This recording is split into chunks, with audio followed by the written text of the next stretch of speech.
Hey folks, welcome to another session of TMI, 10-minute issues, right here on 𝐒𝐬𝐬𝐬𝐿𝐬𝐬𝐬. TMI is a production of ALG Media and Communications. We do accept sponsorship and we do conduct promotions. So, the magistrate is on the island of 𝐒𝐬𝐬𝐬. The magistrate, I'm assuming, arrives today, and court has already started. Court is taking place took place in Governor's Harbour today, and it's going to take place in Rock Sound on tomorrow. That's Tuesday, the 26th of September. But I'll come back to that. The big news today is that the sitting member of Parliament, the Minister of Social Services, the Honourable 𝐒𝐤𝐬𝐬𝐿𝐬𝐬𝐬, Member of Parliament for West End and Bimini, has died.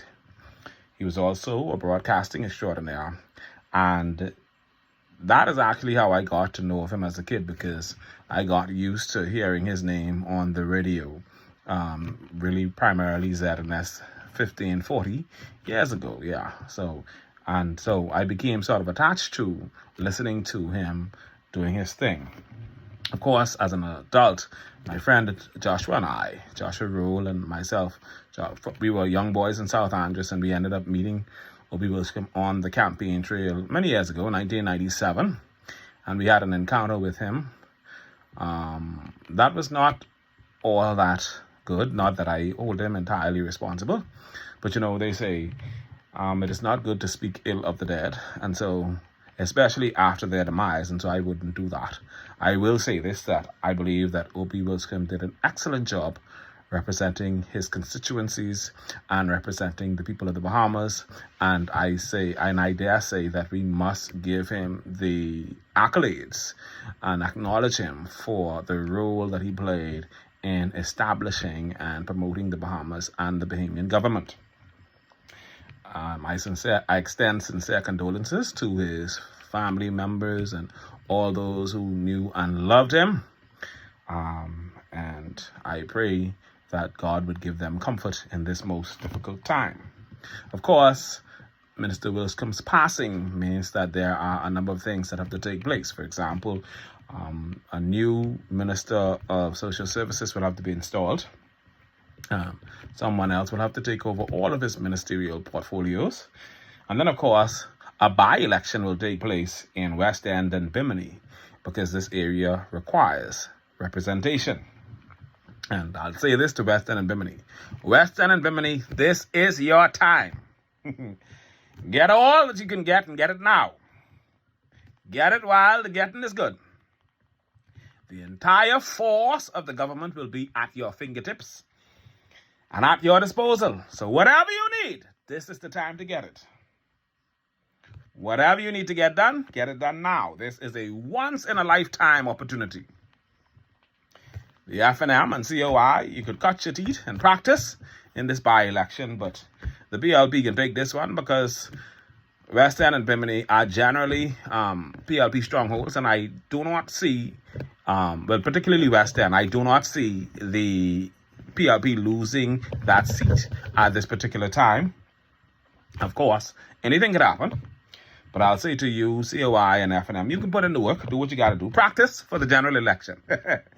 Give it your best shot. The old saying goes, whoever wins the by-election will win the general election. And so let's see what happens at this particular time. Also, the former Minister of Immigration and now sitting Minister of Housing, Mr. Keith Bell, lost his wife, Cara Taylor Bell, to cancer. And I extend sincere condolences to her loved ones as well. Cancer sucks. Cancer really sucks. I lost my best friend, Alexandria Francis, many years ago to cancer, 2014. And so it really affects me. That affected me badly. And so I would encourage persons to support cancer fighting initiatives and join cancer societies that are in your area, and be a part of the fight to help to stem the carnage that cancer is leaving in its wake. We also lost a Defense Force officer. I think they say DJ or David. I don't know the young fella, but a lot of persons were bringing that up on my timeline, and so I feel really very bad on his passing. I extend sincere condolences to his family and to his loved ones. All right.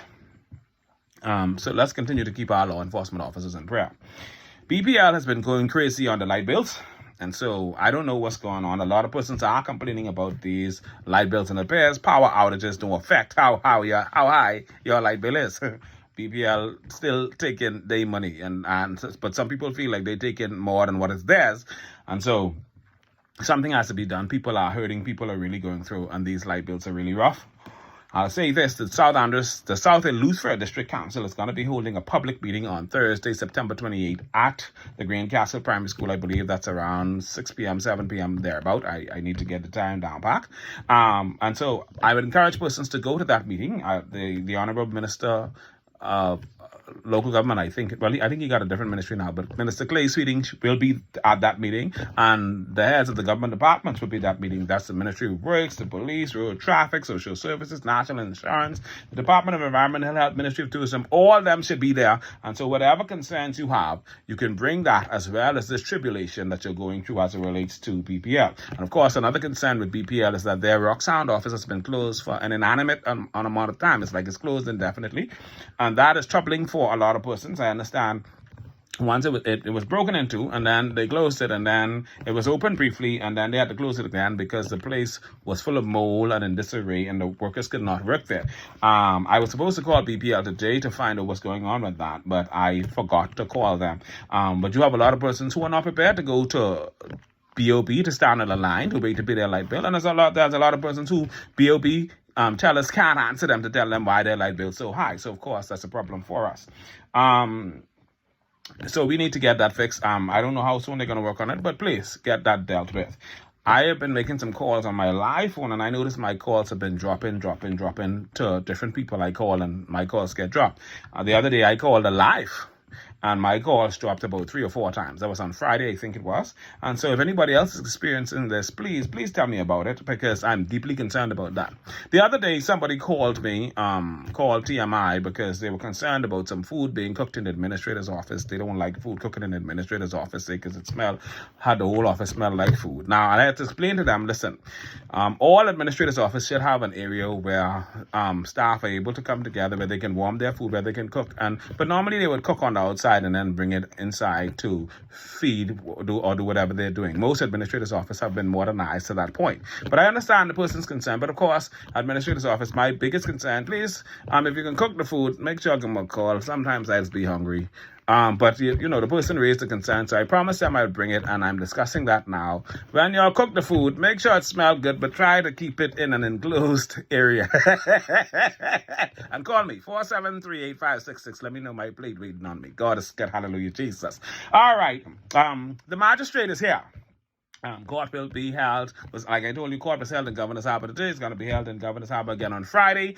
It's going to be held in Rock Sound tomorrow. So I believe, I'm not sure, but probably Wednesday and Thursday, somewhere it's going to be Harbour Island. They're going to be dealing with those. But I still believe that the government needs to look into setting up a digital court system so that it eliminates the cost of having to bring the magistrate here, having to provide plane tickets, having to provide car rental, having to find accommodations, and it also eliminates persons having to fly up and down. Every island has an administrator's office, and I believe a system can be set up in those administrators' office to accommodate persons who have court, as well as I believe that we need to move forward with a public defender system to help some of our persons who end up in unfortunate situations. Because, for example, if somebody steals and they have to go and defend themselves and they get a lawyer and they can't get no job because they wear an ankle bracelet, how do you think they can get money? They can't go steal again. And so we are creating a system of recidivism when we don't provide help to our people to defend themselves and do better, you know. And so I'm hoping that we will find ways to improve the system to help our people. There's a lot more that we can do. Even if you find a way to probably help some people with some little lawyer fees, to give them some guidance and put a system in place so that they don't continue to be criminals. COVID is still real, so be careful. Dengue fever is out there, so get rid of all standing water in your yard. The hurricane season is still on. We're still in it, so be vigilant and pay attention to ZNS and our meteorological department. Racism is still alive and well in Florida, so please be careful as you travel about. And leprosy is about in Florida, so please be careful. Until next time, be safe, stay awesome.